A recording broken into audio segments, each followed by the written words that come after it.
जय जय श्रीराम. दैनिक प्रवचन नामयोगी श्री ब्रह्मचैतन्य महाराज.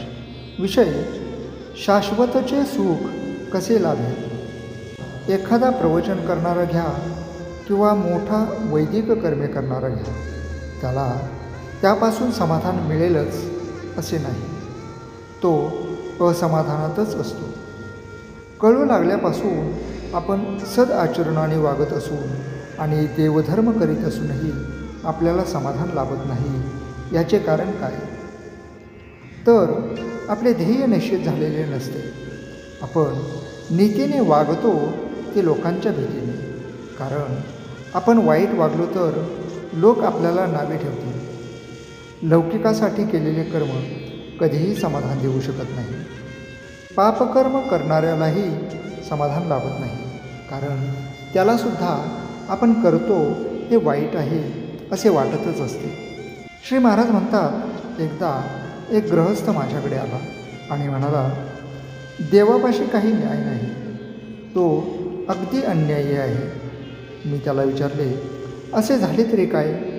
त्यावर तो म्हणाला, मी कधी कोणाचा पैसा खाल्ला नाही, सदआचरणाने वागलो, पण मी फक्त एक मजली घर बांधू शकलो आणि माझ्या हाताखाली काम करणाऱ्या एका भिकारड्या कारकुनाने पैसा खाऊन माझ्या घरासमोर 2 मजली घर बांधले. मी त्याला विचारले, मग तुम्ही का नाही पैसा खाल्ला? त्यावर तो म्हणाला, मला तसे आवडत नाही, लोक नावे ठेवतील. तेव्हा जे कर्म लौकिकासाठी केले त्याने कधीही समाधान मिळू शकणार नाही. प्रपंचात सुख लाभावे म्हणून आपण देवाचे करतो आणि लौकिकासाठी नीतिधर्माने वागतो. मग त्यातून शाश्वतचे सुख कसे लाभेल?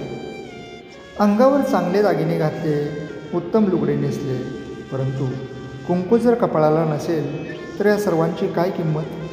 तसेच जर देवाचे प्रेम नसेल तर त्या सत्कर्मापासून तितकासा उपयोग होणार नाही. याउलट देवाच्या ठिकाणी अत्यंत प्रेम असूनसुद्धा जर नीतिधर्माचे आचरण नसेल तर ती परमार्थाची इमारत टिकू शकणार नाही. खरोखर परमार्थ अत्यंत सोपा आहे. विद्वान लोक तो उगीच अवघड करून सांगतात. चांगले काय आणि वाईट काय हे कळायला लागल्यापासून जो त्याप्रमाणे वागेल त्याला खात्रीने परमार्थ साधेल.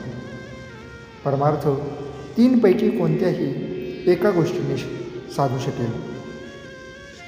एक म्हणजे देहाने साधूची संगत, दुसरी संतांच्या वाङ्मयाची संगत आणि त्याचप्रमाणे पुढे आचरण, आणि तिसरी भगवंताचे नामस्मरण. नाम घेतल्याने त्याची संगत आपल्याला अखंड लाभू शकेल.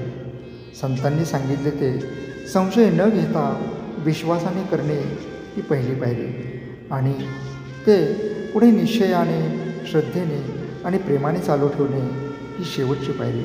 हाच शाश्वत समाधानाचा मार्ग आहे.